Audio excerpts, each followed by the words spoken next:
Oke, selamat siang sahabat-sahabat tani di seluruh tanah air. Pada kesempatan kali ini kita akan menjelaskan penggabungan atau melarutkan pupuk tunggal menjadi larutan yang terlarut bagi tanaman ya. Nah, yang perlu kita persiapkan ini adalah 5 liter nitrobakter sebagai pelarut fosfat yang kita gunakan sebagai kandungan fosfat ya. Dan ini untuk di fase pembuahan ya, fase pembuahan, dan kemudian kita menggunakan KCl. Nah, langkah yang akan kita lakukan adalah pertama kita larutkan dulu SP36-nya atau TSP ya, bebas ya, kita mau menggunakan SP36 atau SP26 yang telah beredar saat ini, atau TSP tidak masalah, dengan menggunakan 5 liter nitrobakter. Kalau tidak ada nitrobakter, kita juga bisa memakai rendaman abu ya, abu bakaran ya. Yang penting bersifat pH basah, atau juga bisa kita menggunakan dari rendaman daripada kapur tohor ya, kapur tohor, kapur hidup, atau yang disebut juga dengan bahasa umumnya kapur sirih. Nah, ini kita larutkan dulu, kita masukkan. Nah, kita masukkan, nanti kita tunggu prosesnya hingga larut ya. Hingga larut, boleh kita bantu dengan melakukan pengadukan ya, kita aduk-aduk supaya cepat larut. Nah, ini kalau kita gunakan nitrobakter langsung reaksinya seperti ini ya, kayak seperti direbus, karena perpaduan antara pH basah dengan asam ya. Nah, dia mendidih. Nanti bisa kita bantu juga dengan pengadukan seperti ini, tapi kita biarkan saja dulu dia mengendap, biar dia meresap dulu, baru kita bantu mengaduk ya. Nah, dibiarkan untuk 1 malam juga tidak masalah ya, tidak masalah, biar larut secara sempurna ya. Nanti kalau apabila ada yang tidak larut ya, boleh kita salin dulu ya, salin dulu yang sudah larut, karena kalau jumlah daripada nitrobakternya kurang, itu tuh larutannya terlampau pekat sehingga dia sulit akan larut. Jadi bisa ditambahkan dengan larutan nitrobakter yang baru ya. Jadi larutan nitrobakter tadi kalau menjadi 10 liter tidak jadi masalah ya. Tidak jadi masalah. Jadi sebagai tambahan, di mana di fase tanaman di generatif juga membutuhkan nitrogen, tapi nitrogennya harus lebih rendah daripada kandungan fosfat dan kalium, dan kita mengambil kandungan nitrogen tersebut ini dari sinitro ini saja ya. Kita tidak perlu memakai unsur atau pupuk yang ada unsur N-nya, makanya kita pakai hanya kandungan fosfat dan kalium. Nah, kemudian kaliumnya ini kita larutkan dulu, ya. Nah, kita larutkan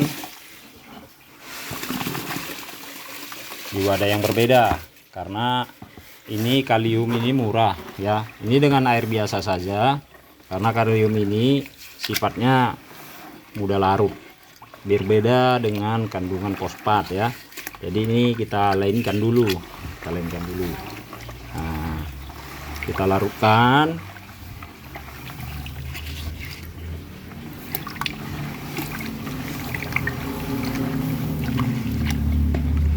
Ini hanya sekedar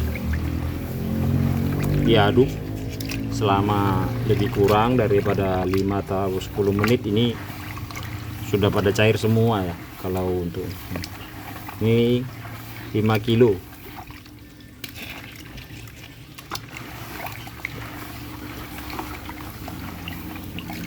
nah, tinggal sedikit lagi nih ya.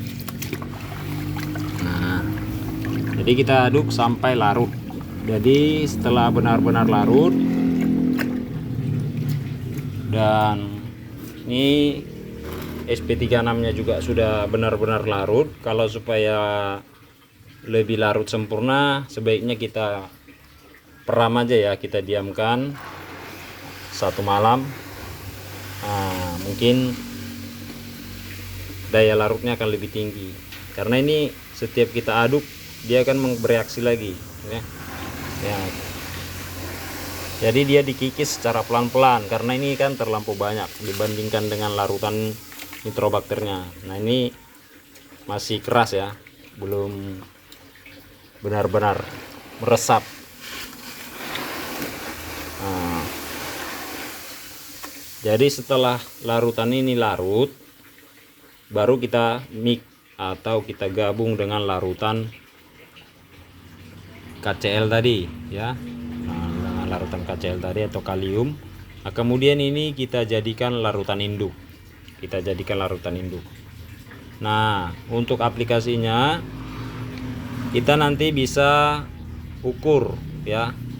Tidak ada aturan baku. Makanya kalau yang bermain di semi organik, kita bisa katakan 50%, 50% atau 70, 30%. Dengan bahasa seperti itu, misalkan 50-50, 50% kimia, 50% organiknya. Maksudnya begini, pertama-tama kita aduk larutan untuk pupuk. Misalkan kita menggunakan bahan fermentasi kohe cair ya, yang kita mix dengan berbagai macam amunisi organik lainnya, VOC lainnya, misalkan kita buat asam amino. Jadi nanti kita ukur dulu ppm-nya ya, ppm-nya. Misalkan nanti larutan tersebut kita dapat menghasilkan di kisaran 1500 ppm misalkan.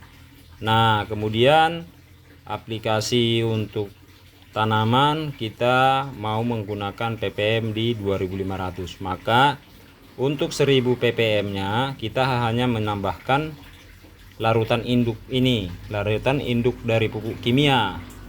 Nanti bisa kita ukur, contohnya kita menggunakan cangkir misalkan ya. Kita menggunakan cangkir, kita tinggal ukur saja ya. Nah, kita tinggal ukur saja larutan yang pertama tadi 1500 ya, dari VOC yang kita punya 1500. Nah, kita karena jangan biasakan mengukur larutan murni dengan TDS ya, itu TDS bisa cepat rusak. Jangan coba-coba mengukur larutan induk ya. Nah, jadi nanti kita ambil contohnya 1 cangkir larutan induk ini, kita tambahkan ke larutan VOC ya yang ingin kita aplikasikan ke tanaman. Misalkan 1 cangkirnya bisa naik kisaran 500 ppm ya, 500 ppm berarti 1 cangkir yang 200 mili bisa menaikkan ppm larutan VOC yang 1500 menjadi 2000. Berarti untuk mencapai 2500 kita cukup menggunakannya 2 cangkir ya, 2 cangkir. Nah, jadi itu nanti bisa jadi acuan 5 kilo TSP atau SP36, 5 kilo KCl dengan larutan air 5 liter, nitro 5 liter. Kita cukup menggunakan 2 cangkir atau 400 mili untuk menaikkan ppm di angka selisih 1000 ya, 1000 ppm bisa naik. Nah, jadi kalau umpamanya kita punya larutan VOC bisa kita capai sampai ppm 2500, kita mau bermain contohnya di 3500 atau 3000, kita hanya cukup menambahkan larutan ini di kisaran 500 ppm berarti 1 cangkir. Nah, itu dicatat, jadi bisa jadi acuan ke depannya. Makanya dalam meracik atau berkolaborasi antara pupuk kimia dan VOC tidak ada aturan baku, sesuai dengan kemampuan kita. Jadi yang paling utamanya kita ukur dulu larutan VOC yang kita punya, baru untuk melengkapinya kita tambah kimia. Jangan kimianya dulu, karena kita ingin mencari dana yang lebih hemat, jadi otomatisnya semakin tinggi tingkat ppm larutan daripada bahan organik yang kita hasilkan, maka untuk pemakaian pupuk kimianya akan semakin hemat. Jadi biayanya juga akan semakin hemat. Nah, jadi intinya ukur larutan VOC yang kita hasilkan dari bahan organik dulu, baru untuk menambahkan konsentrat atau nilai ppm-nya sesuai fase tanamannya, baru kita tambahkan pupuk kimia sesuai di fasenya ya, sesuai di fasenya. Ini tadi saya katakan untuk fase generatif atau fase pembuahan ya, pembuahan. Makanya saya naikkan kandungan fosfat dan kaliumnya. Nitrogennya saya hasilkan dari nitrobakter ini saja ya, karena nitrobakter ini media pengembangannya dengan menggunakan urea ya. Jadi otomatisnya dia pasti memiliki kandungan nitrogen. Nah, jadi untuk standar dari ppm-nya sendiri yang sudah saya uji, untuk fase vegetatif kita bisa bermain dengan dimulai dari ppm 1500, yaitu 7 HST ya, 7 hari setelah pindah tanam kita bermain di ppm 1500. Kemudian per minggunya atau kita cor sekali 7 hari atau sekali 10 hari kita naikkan dengan angka kisaran di 500 hingga 1000 ya, kita naikkan pelan-pelan. Nah, untuk fase generatif sendiri kita bisa bermain di angka 5000 sampai 7000 ppm ya, 5000 sampai 7000 ppm. Nah, angka inilah yang harus kita kejar, maupun kita kejar dengan bahan organik atau kolaborasi bahan kimia tidak masalah. Yang penting target yang harus kita kejar 5000 hingga 7000. Tidak ada aturan bakunya ya, kita patok di 5000 tidak, karena kesuburan media tanam itu berbeda dan perkembangan tanaman didukung juga dengan jumlah pupuk dasar yang ada di awal kita pindah tanam. Jadi kita harus benar-benar tetap melakukan pengamatan.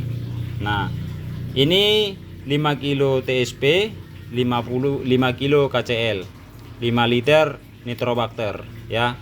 Seperti yang saya ucapkan tadi, nanti kalau umpamanya ini tidak larut semua karena terlampau pekat, nah nanti bisa ditambahkan 5 liter nitro lagi ya, 5 liter nitro lagi sisa daripada TSP yang tidak larut ya, biar bisa larut kembali.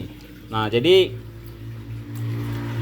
kandungan nitrogen dari 10 liter ini nantinya bisa kita gabungkan ya. Ini langsung nanti digabungkan. Nah, jadi itu sudah menjadi asupan nitrogennya. Nah, jadi ini untuk fase generatif. Jadi untuk fase vegetatifnya seperti yang saya jelaskan tadi ya caranya ya. Hanya saja di sini kita menambahkan kandungan nitrogennya. Saya biasa menggunakan kandungan nitrogen, misalkan kita pakai ya pupuk ZA ya, pupuk ZA ya. Nah, cuman dalam ZA ini ada sulfur ya, dalam ZA ada sulfur. Kita tidak perlu harus membahas sulfur adalah merupakan bahan yang sama dengan belerang ya, yang biasa disebut belerang dan anti pada nitro ya, nitrobakter ya, mikroba nitrobakter. Kita nggak usah pusing ke sana, mau nitrobakternya mati mau enggak, kita nggak usah mikir, nggak masalah ya. Kita memanfaatkan sulfur ini sebagai penetral daripada serangan-serangan daripada jamur tular tanah misalkan ya, itu fungsi sulfur tadi. Jadi makanya saya menggunakan ZA dan bukan menggunakan daripada urea ya. Tapi kalau menggunakan urea juga tidak apa-apa ya, tidak apa-apa, urea juga boleh. Nah, perbandingannya tetap 1:1 ya untuk di fase pertumbuhan, karena dari segi kandungan tiap-tiap pupuk tersebut sudah jelas lebih tinggi kandungan nitrogennya nanti daripada fosfat kalium. Dan bisa juga diganti ya, bisa juga diganti dengan menggunakan pupuk majemuk, misalkan NPK sama fosfat atau SS ya. Tapi kan lebih mahal, kita mau belajar hemat. Jadi gunakan saja urea, toh kandungnya jadi NPK juga ya. Urea, TSP, KCL itu sama-sama dengan NPK, bahkan nilainya sudah lebih tinggi daripada NPK 1616 ya. Nah, sudah lebih tinggi nilainya, nilai kandungannya ya. Nah, bukan 16% lagi ya.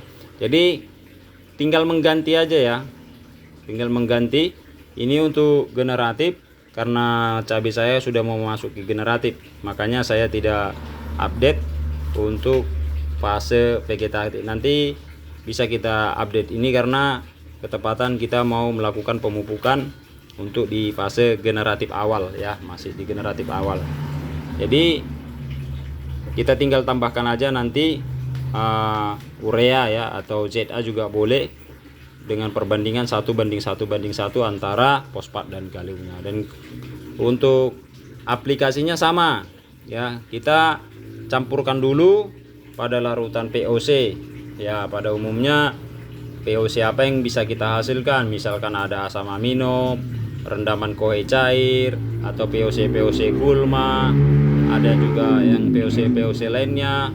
Nah, jadi cara mengukurnya juga seperti yang saya jelaskan tadi. Kemudian kita aplikasikan ke tanaman dengan dosis 200 atau 250 ml per pokok tanaman. Nah, dan yang paling utama kita harus sesuaikan tingkat ppm-nya tadi. Jadi usahakan sahabat-sahabat tani yang ingin belajar hemat membeli TDS dan pH meter larutan ya. Harganya bervariasi ya, sesuai kemampuan saja. Yang lebih mahal tentu kualitasnya lebih baik. Karena untuk mencek pH larutan ini juga sangat perlu. Jangan sampai kita mengaplikasikan pH yang berlarutan asam, apalagi media tanam kita merupakan lahan dataran rendah yang sering pH-nya drop atau berkisaran 5 ke bawah ya.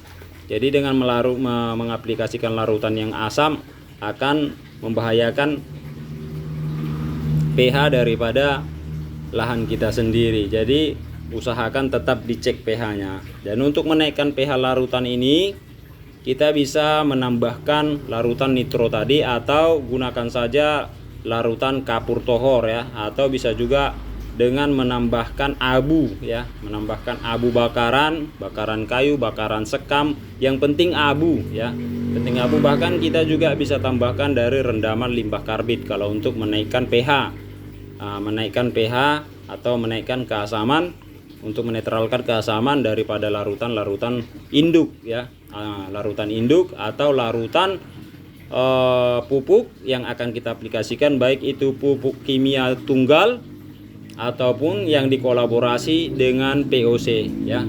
Nah, jadi setelah minimalnya pH-nya boleh kita dapat minimal 6 ya, itu minimalnya 6 harus dapat, baru kita aplikasikan. Kalau boleh dapat 7 lebih bagus. Kalau tidak bisa dapat 7, dapat 6. Artinya kalau pH medianya 6 tidak akan mempengaruhi. Tapi kalau pH medianya 5,5 itu harus kita kejar dengan pH larutan yang kita aplikasikan 7, supaya pH media tanamnya juga bisa ikut naik setelah beberapa kali pengaplikasian pupuk. Jadi daya serap daripada nutrisi yang kita suplai pada lahan kita akan lebih mempercepat pertumbuhan tanaman, dan tanaman ini juga akan lebih sehat dan memiliki imunitas yang kuat terhadap cuaca ekstrim atau serangan-serangan penyakit dan hama dari tanaman ya. Oke, silahkan dicoba teman-teman, dan boleh dikolaborasi dengan bahan yang lain. Misalkan kita ingin menggunakan boron ya, bisa juga kita gabungkan dengan bahan ini ya. Kita gabungkan dengan bahan ini sesuai dengan konsentrat atau dosis yang tertera di label ya. Tertera di label. Misalkan kita menggunakan setengah kilo ya, setengah kilo untuk 1 drum ya, untuk 1 drum. Nah, kemudian yang 1 drum itu kita kocorkan 200 ml, berarti untuk 1000 batang ya. Sesuaikan dengan perkembangan tanamannya.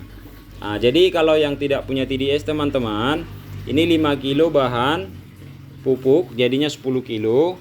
Ini kalau untuk yang murni ya, yang murni tidak memiliki POC, karena kalau umpamanya memiliki POC, saya tidak bisa memaparkan ini untuk berapa kali pupuk. karena sesuai dengan kemampuan kita untuk menghasilkan POC kan. Nah, jadi kalau untuk pengaplikasian full kimia ini setelah larut, nah kita jadikan larutan induk. Nah, yang 10 kilo ini nantinya bisa kita gunakan untuk 3 kali pemupukan dengan jumlah tanaman 3000 pokok. Itu sudah hemat, sudah memenuhi standar kapasitas dari ppm sesuai kebutuhan tanaman untuk 3 kali pupuk ya, 10 kilo 3 kali pemupukan untuk 3000 pokok ya. Berbeda dengan kita tugal, karena kita tugal tuh banyak yang mubazir. Ini setelah terlarut, nah maka akan daya serapnya lebih tinggi, jadi termaksud hemat ya, 10 kilo per 3000 pokok. Sementara yang standar pemupukan itu untuk per 1000 batang bisa sampai menghabiskan pupuk 3 hingga 5 kg ya sekali pupuk di fase generatif ya. Jadi ini untuk 10 kilo untuk 3 kali pemupukan 3000 pokok dengan pola pemupukan atau skala pemupukannya kita lakukan sekali 1 minggu atau sekali 7 hari atau sekali 10 hari. Oke sahabat-sahabat tani, silahkan dicoba dan semoga hasilnya tidak mengecewakan, karena ini sudah merupakan uji kita di lapangan ya. Dan makanya kita aduk pupuk ini, nanti untuk aplikasinya kita akan melakukan proses aplikasi untuk esok. Jadi ini nanti kita rendam dulu 1 malam supaya larutnya lebih sempurna. Nah, kemudian besok kita gabung, nah, kemudian sorenya baru kita aplikasikan. Oke, sekian dulu, semoga penjelasan kali ini bisa bermanfaat. Dan jangan lupa silahkan diikuti terus cuplikan-cuplikan daripada tayangan-tayangan kita di berikutnya. Maaf bila ada lebih kurangnya penjelasan saya, bisa diperjelas di kolom komentar, atau bagi sahabat-sahabat tani yang mengikuti grup di bawah naungan kita, bisa juga kita diskusi lewat grup, baik itu komunitas petani cabai semi organik ataupun komunitas petani cabai kreatif.